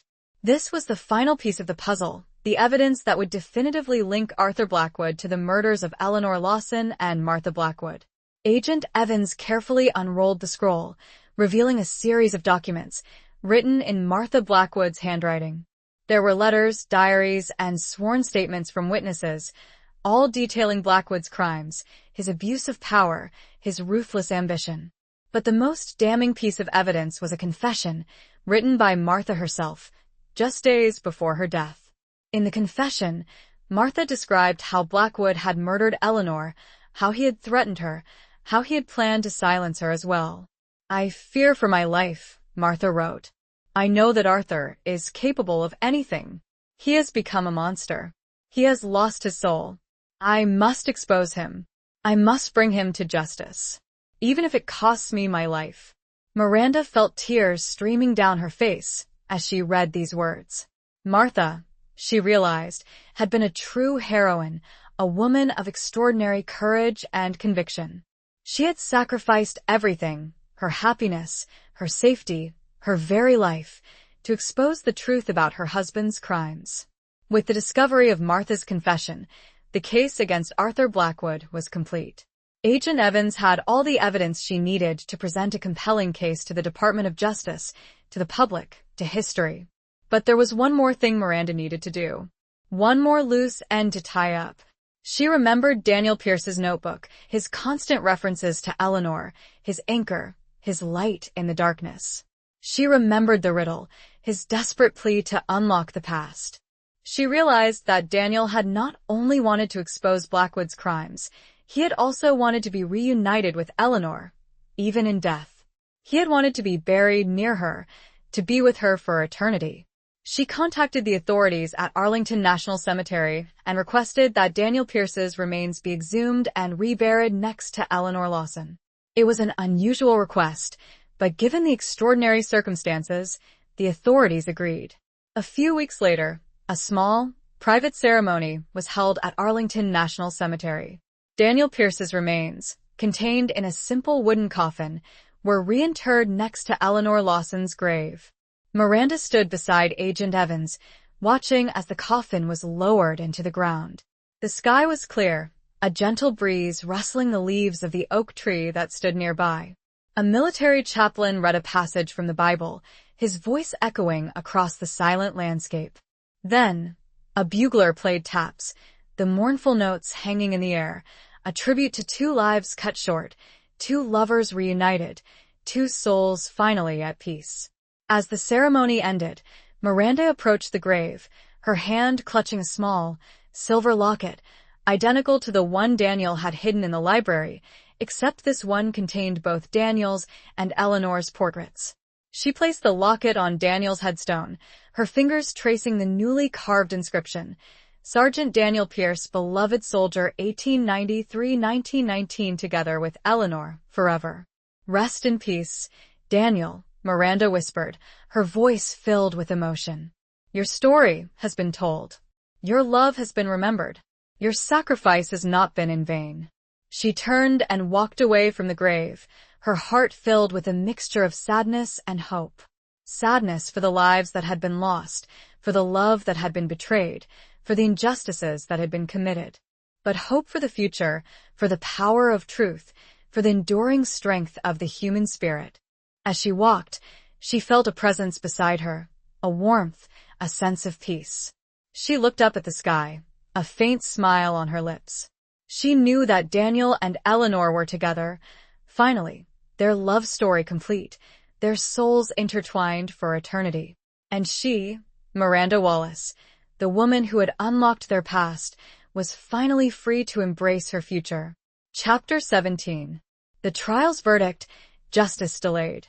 While a literal trial for the long-dead Arthur Blackwood was impossible, Agent Evans and the Department of Justice decided to hold a public hearing, a symbolic trial to present the evidence, to formally condemn Blackwood's actions, and to restore the reputations of Eleanor Lawson, Martha Blackwood, and Daniel Pierce. The hearing was held in a large courtroom in Washington, D.C., packed with reporters, historians, military officials, and members of the public. The atmosphere was tense, expectant, the weight of history heavy in the air. Miranda sat in the front row, alongside Thomas Jenkins, who had been granted temporary release from protective custody to attend the hearing. He looked frail and nervous, but also determined, his eyes fixed on the witness stand. Agent Evans served as the lead prosecutor, presenting the evidence against Blackwood in a clear, concise, and compelling manner.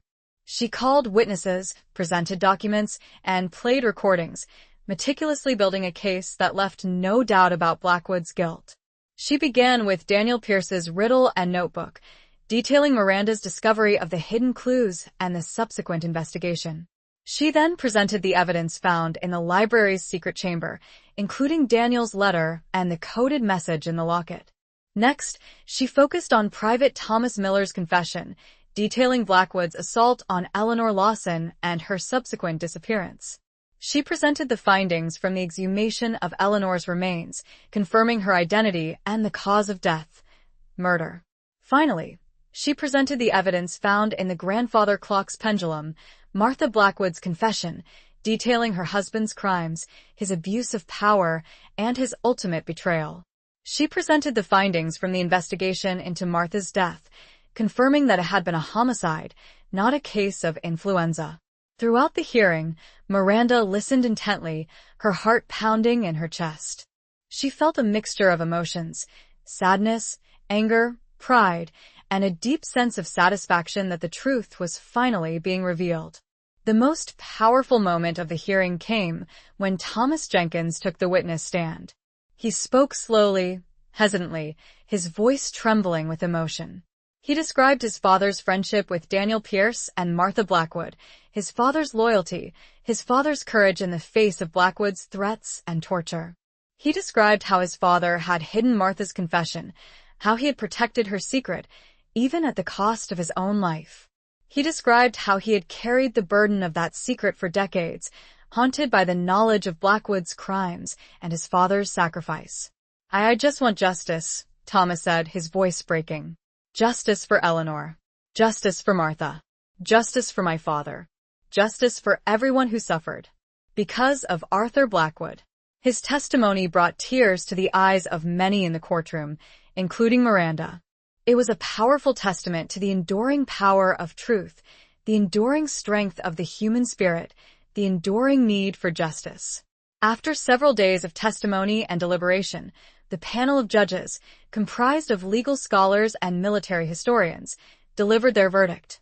It was a unanimous condemnation of Arthur Blackwood, a formal declaration that he had been guilty of murder, conspiracy, obstruction of justice, and a host of other crimes.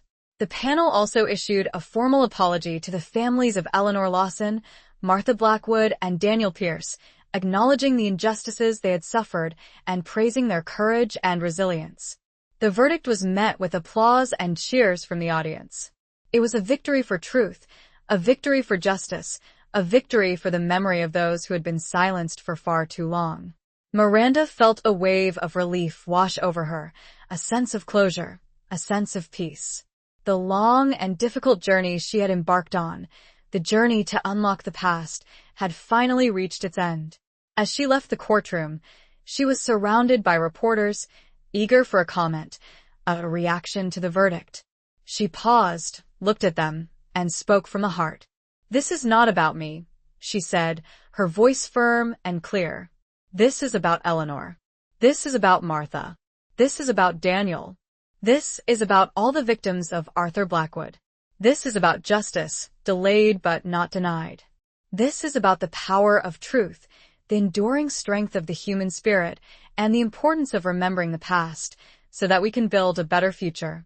Her words resonated with the crowd, with the nation, with the world. The story of Arthur Blackwood, of Eleanor Lawson, of Martha Blackwood, of Daniel Pierce became a symbol of hope, a reminder that even in the darkest of times, even in the face of overwhelming odds, truth and justice can prevail.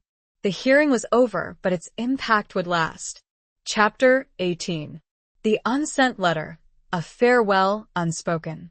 After the public hearing and the symbolic condemnation of Arthur Blackwood, life began to return to a semblance of normalcy for Miranda. The media frenzy subsided, the reporters moved on to other stories, and the weight of the past, which had burdened her for so long, began to lift. She returned to her work at the Arlington Historical Society, but her perspective had changed. She no longer saw the archives as simply a repository of dusty documents and forgotten stories. She saw them as a living testament to the human experience, a place where the voices of the past could still be heard, where the lessons of history could still be learned. One afternoon, while organizing a collection of recently donated World War I memorabilia, Miranda came across a small, wooden box. The box was unremarkable, its surface plain and unadorned, its lid secured with a simple latch. But something about it caught her attention, a feeling of familiarity, a sense of connection. She opened the box, revealing a collection of letters, photographs, and other personal items. The letters were addressed to a Private Thomas Miller, the young soldier who had witnessed Blackwood's assault on Eleanor Lawson and had later written a confession detailing the events. Miranda's heart quickened. She recognized the handwriting on the envelopes. It was Eleanor Lawson's. She carefully examined the contents of the box. There were several letters from Eleanor, written during her time as a nurse in France. There were photographs of Eleanor, of Private Miller, of other soldiers in their unit. There was a small, pressed flower, a faded ribbon, a lock of hair. But the most intriguing item in the box was a single, unopened letter. It was addressed to Private Miller, but it had never been sent. The envelope was sealed, its edges frayed and yellowed, its surface covered in a fine layer of dust. Miranda hesitated, her hand trembling slightly. She knew that this letter was private, personal, a communication between two individuals who had shared a traumatic experience. But she also felt a compelling need to know what it contained, to understand the relationship between Eleanor and Private Miller, to uncover any remaining secrets from the past. She carefully opened the envelope, her fingers delicate and precise. She unfolded the letter, revealing Eleanor's familiar handwriting, her words flowing across the page with a mixture of warmth, compassion, and a deep sense of sadness. My dearest Thomas, I know this letter may never reach you. I know that you are in danger, that Blackwood is watching you, that you are afraid. But I had to write to you to tell you that I understand, that I forgive you. I know that you were forced to recant your testimony. I know that Blackwood threatened you, that he threatened your family. I know that you had no choice. I saw what happened, Thomas. I saw Blackwood assault me. I saw the fear in your eyes. I saw your hesitation. I saw your courage in trying to help me, even for a moment. I know that you are a good man, Thomas. A kind and compassionate man. You are not to blame for what happened. Blackwood is the one to blame. He is the monster, the predator, the evil that must be stopped. I am writing this letter because I fear for my life. I know that Blackwood will not let me live. He knows that I know the truth. He knows that I will expose him. If I can, I want you to know, Thomas, that I am not afraid. I am at peace. I have accepted my fate. But I want you to live. I want you to survive. I want you to find happiness. I want you to remember me, not with sadness, but with hope. Please, Thomas, do not blame yourself. Do not carry this burden alone. You are not responsible for what happened. You are a victim, just like me. I am sending this letter with a friend, a trusted friend. He will keep it safe. He will deliver it to you. If I am gone, know that I care for you, Thomas. As a friend, as a comrade, as a fellow human being. Know that I will always be with you, in spirit, in memory, in the fight for justice. Yours always, Eleanor. Miranda felt tears streaming down her face as she read these words. Eleanor's letter was a testament to her strength, her courage, her compassion, her unwavering belief in the power of truth and justice. It was also a testament to her friendship with Private Miller, a bond forged in the crucible of war, a connection that transcended fear, betrayal, and loss. The trusted friend Eleanor mentioned, Miranda realized, must have been Daniel Pierce. He had kept the letter safe, along with the other evidence, hoping that one day it would reach Private Miller. But Private Miller had disappeared, silenced by Blackwood, his fate unknown. The letter had remained unsent, its message unheard, its comfort undelivered. Until now. Miranda knew that she had to find Private Miller, or at least his family. She had to deliver Eleanor's letter, to share her message of forgiveness, of hope, of remembrance. She began her search, using the information she had gathered during the Blackwood investigation. She contacted veterans organizations, searched military records, and followed every lead, no matter how small. It would not be an easy task, she knew, but the closure of the past demanded it. And her promise, not just to Daniel and Eleanor, but to herself, required it. Chapter 19. The Keys Turn, a Lock Unveiled. Miranda's search for Private Thomas Miller, or his surviving family, proved to be a challenging and emotionally draining undertaking. Military records from that era were often incomplete or inaccurate, and the passage of time had obscured many of the details of Miller's life. She spent weeks poring over enlistment papers, casualty lists, and pension records, following a trail of fragmented information that led her down numerous dead ends. She contacted veterans organizations, historical societies, and even placed inquiries in newspapers and online forums, hoping to find someone who might have known Miller or his family. Just as her hope began to dwindle, she received a response to one of her online inquiries.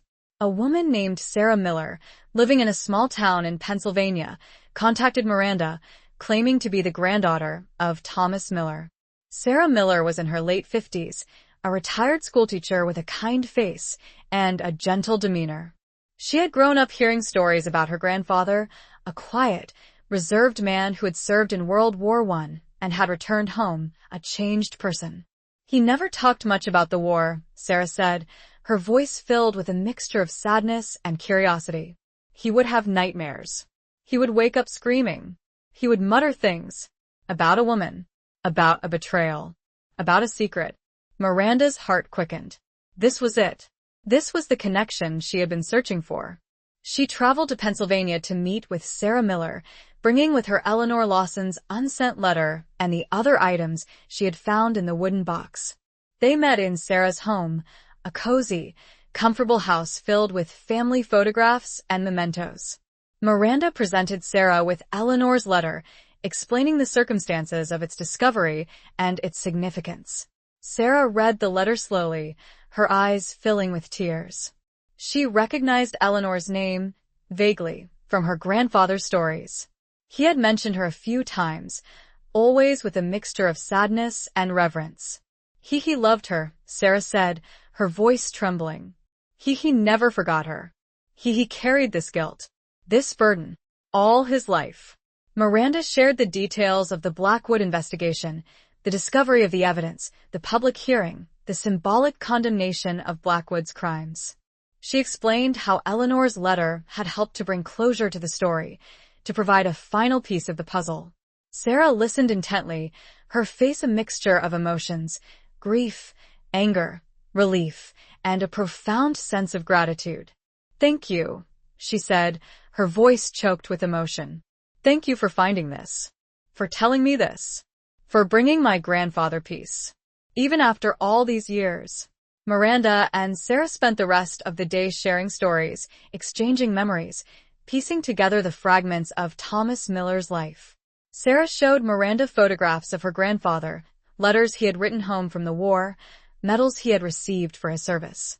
She also showed Miranda a small, locked wooden box that had belonged to her grandfather. He had kept it hidden away, she said, and had never allowed anyone to open it. He had told her, before he died, that it contained a secret, a truth that he had to protect. Miranda's heart skipped a beat. Could this be another piece of the puzzle? Could this box contain something related to Blackwood, to Eleanor, to the events of the past? Sarah had never been able to open the box. She didn't have the key, and she had never wanted to force it open, respecting her grandfather's wishes. But now, after hearing Miranda's story, after learning the truth about Eleanor and Blackwood, she felt a compelling need to know what the box contained. "I think it's time," she said, her voice trembling. "I think it's time to unlock the past." She retrieved a small, antique key from a drawer, a key she had found among her grandfather's belongings. It was old and tarnished, its surface covered in a fine layer of rust.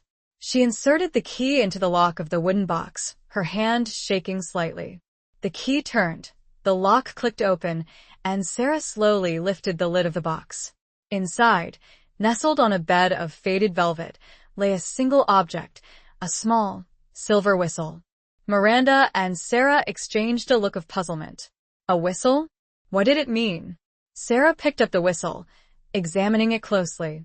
It was an ordinary-looking whistle, the kind used by soldiers during World War I to signal commands or to alert others to danger. But then she noticed something. Engraved on the side of the whistle, in tiny, almost imperceptible letters, were two initials, A.B. Arthur Blackwood. Miranda's mind raced. The whistle, it must have belonged to Blackwood. But how had it ended up in Private Miller's possession? And what was its significance? Then Sarah remembered something. Her grandfather had told her a story, once, about a whistle. He had said that he had found it near the front lines during the war. He had said that it had saved his life. He said he was captured, Sarah said, her voice trembling, by the enemy. He was being interrogated. He was about to be executed. But then he remembered the whistle. He blew it. He signaled for help. And somehow he was rescued. Sarah looked at Miranda, her eyes filled with a mixture of confusion and dawning realization. "The whistle belonged to Blackwood," she said. "My grandfather somehow acquired Blackwood's whistle during the war. But how? And why did he keep it?" Miranda had a chilling thought. "The assault," Miranda said. "When Blackwood attacked Eleanor, Private Miller tried to intervene. What if he took the whistle from Blackwood then? As evidence? Or as a way to identify him later? It was a theory. A leap of faith, perhaps. But the initials, the story, the box. It fit. The whistle, Miranda realized, was not just a piece of metal. It was a symbol, a tangible link to the past, a testament to the bravery of Private Miller, the brutality of Arthur Blackwood, and the enduring power of truth and justice. It was also proof of Miller's attempt to fight back, to expose Blackwood in some way. He could not, at the time, know what he had or how it could be used, but he had instinctively known it was important. The key's turn, the lock unveiled, had revealed one final, unexpected connection. And, perhaps, a final answer. Chapter 20. The Final Revelation, Truth and Reconciliation. The discovery of Arthur Blackwood's whistle in Private Miller's locked box provided the final, irrefutable piece of evidence linking Blackwood to Eleanor Lawson's murder. While circumstantial, it strongly supported the narrative pieced together from Daniel's riddle, Martha's confession, and the testimonies of Thomas Jenkins and Private Miller himself, through his granddaughter, Sarah. Agent Evans, upon learning of the whistle, incorporated it into the official report on the Blackwood case. The Department of Justice issued a revised statement acknowledging the significance of the whistle and formally declaring Arthur Blackwood responsible for the deaths of both Eleanor Lawson and Martha Blackwood. The revised statement also acknowledged the bravery and sacrifice of Private Thomas Miller, recognizing his attempt to intervene in Blackwood's assault on Eleanor and his subsequent efforts to preserve evidence of Blackwood's crimes. The news of the whistle and the revised statement generated a renewed wave of public interest in the Blackwood case. Historians and legal scholars debated the significance of the new evidence, and the media revisited the story, highlighting the role of Miranda Wallace in uncovering the truth. Miranda, however, remained largely out of the spotlight. She had achieved what she had set out to do, to unlock the past, to uncover the truth, to bring justice to Eleanor, to Daniel, to Martha, and to Private Miller. She felt a sense of closure, a sense of peace, a sense of having fulfilled a profound obligation. She continued to work at the Arlington Historical Society, her passion for history rekindled, her commitment to preserving the past stronger than ever. She often visited the graves of Eleanor Lawson and Daniel Pierce, placing fresh flowers on their headstones and whispering words of remembrance and gratitude. She also maintained a close relationship with Sarah Miller, sharing stories and memories of their respective grandfathers, forging a bond of friendship based on shared loss, shared discovery, and shared healing. One afternoon, several months after the discovery of the whistle, Miranda received a phone call from Agent Evans. "Mrs. Wallace," Agent Evans said, her voice filled with a mixture of excitement and hesitation. "We've found something. Something unexpected. Something you need to see." Agent Evans refused to elaborate over the phone, insisting that Miranda come to the Department of Justice headquarters in Washington, D.C. Intrigued and apprehensive, Miranda made the trip to Washington. She was ushered into Agent Evans' office, a spacious, well-lit room overlooking the city. Agent Evans greeted Miranda with a warm smile, but her eyes held a serious, almost somber expression.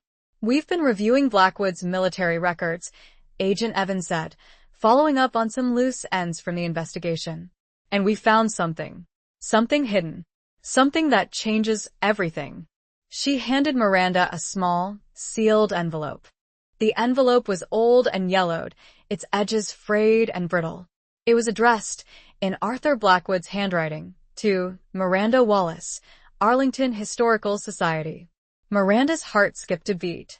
Her name, on an envelope, written by Arthur Blackwood. How was this possible? She carefully opened the envelope, her fingers trembling.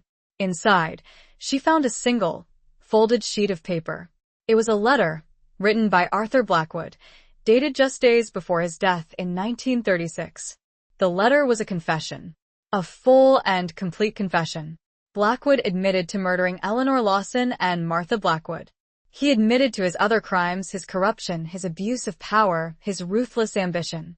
But he also expressed regret, remorse, a profound sense of guilt. "I am a dying man," Blackwood wrote. "I am haunted by my past, by the ghosts of those I have wronged. I cannot escape the truth. I cannot escape the judgment of history. I know that this confession will never erase my sins. I know that I deserve to be condemned. I deserve to be remembered as a monster. But I also want to be understood. I want someone to know why I did what I did. I want someone to know that I was not always evil, that I once had a conscience, that I once loved." He went on to describe his childhood, his upbringing, the pressures and expectations that had shaped him, the events that had led him down a path of darkness and destruction. He wrote about his love for Martha, a love that had been twisted and corrupted by his ambition, his insecurity, his fear of losing control. He wrote about his obsession with Eleanor, an obsession that had driven him to commit unspeakable acts of violence. He wrote about his friendship with Daniel Pierce, a friendship that had been shattered by betrayal, by jealousy, by the corrosive power of secrets. "I destroyed everything I touched," Blackwood wrote. "I destroyed everyone I loved. I destroyed myself. I am writing this letter to Miranda Wallace because I know that she will find it. I know that she will understand. I know that she will tell my story. The whole story. The truth. Even the ugly parts. I ask for nothing. I expect nothing. Except perhaps to be remembered. Not as a hero, but as a human being. Flawed. Fallible. Capable of both good and evil." Miranda finished reading the letter, her hands shaking, tears streaming down her face. It was a stunning revelation, a final twist in a story that had been filled with twists and turns. Blackwood's confession, written so many years ago, addressed to her, a woman he could never have known, was a testament to the enduring power of truth, the enduring need for redemption, the enduring complexity of the human heart. It was also a testament to the power of history, the power of the past to shape the present, the power of stories to connect us across time and space. Miranda knew that Blackwood's confession did not excuse his crimes. It did not absolve him of responsibility. It did not diminish the suffering of his victims. But it did provide a final, crucial piece of the puzzle. It provided context. It provided understanding. It provided closure. She looked at Agent Evans, her eyes filled with a mixture of emotions, sadness, anger, compassion, and a profound sense of peace. He knew, Miranda whispered. He knew that I would find it. He knew that I would tell his story. Agent Evans nodded, her face filled with a similar mixture of emotions. Yes, she said. He did. And you did, Mrs. Wallace. You told his story. You told all their stories. You unlocked the past. And you set them all free. Miranda smiled, a faint, bittersweet smile. She had done what she had set out to do. She had fulfilled her promise. She had brought justice to the dead. And, in doing so, she had found peace for herself. The final revelation, delivered across the years, had brought truth and reconciliation, not just to the past, but to the present as well. Epilogue. The years that followed were kind to Miranda. She continued her work at the Arlington Historical Society, becoming a respected authority on local history and a beloved figure in the community. She published several books and articles, sharing her research and insights with a wider audience, always careful to honor the stories of those who had been silenced for so long. The Blackwood case became a landmark in American legal and historical circles, a cautionary tale about the abuse of power, the corrosive nature of secrets, and the enduring importance of truth and justice.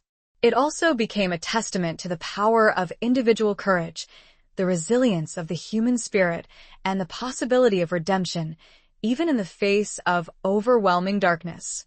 Miranda often visited Arlington National Cemetery, walking among the rows of headstones, reflecting on the lives that had been lost, the stories that had been told, the lessons that had been learned.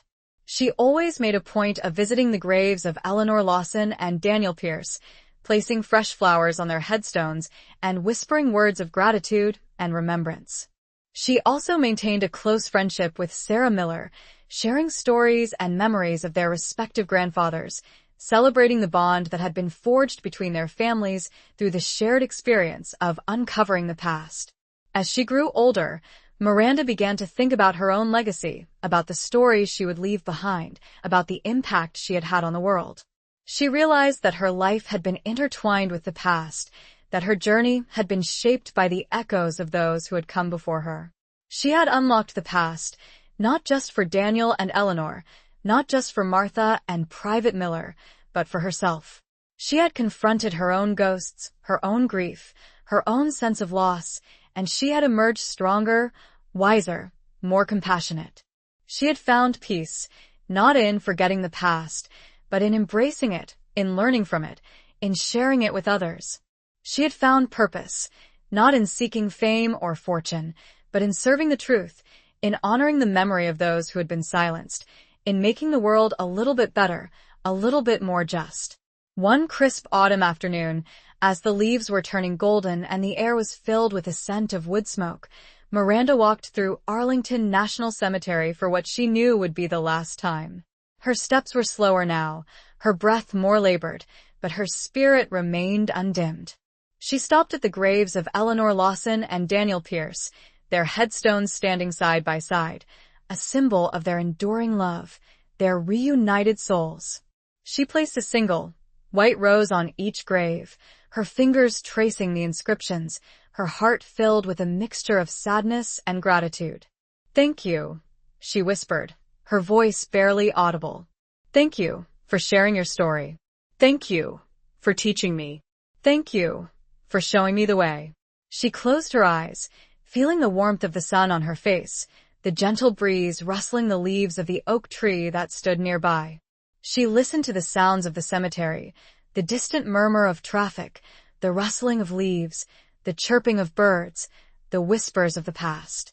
She felt a sense of peace, a sense of completion, a sense of belonging. She had lived a full life, a meaningful life, a life dedicated to truth, to justice, to remembrance. She opened her eyes, looked up at the sky, and smiled. She was ready. She turned and walked away from the graves, her footsteps slow but steady, her heart filled with love, with gratitude, with hope. She walked towards the setting sun, towards the horizon, towards the future, leaving behind a legacy of courage, compassion, and an unwavering commitment to unlocking the past so that the future might be brighter, more just, more true. She walked, finally, into her own peace, leaving behind a world forever changed by the secrets she had unveiled and the love she had helped to rediscover. The echoes of Arlington, the whispers of the past, would forever carry her story, alongside those she had championed. The end.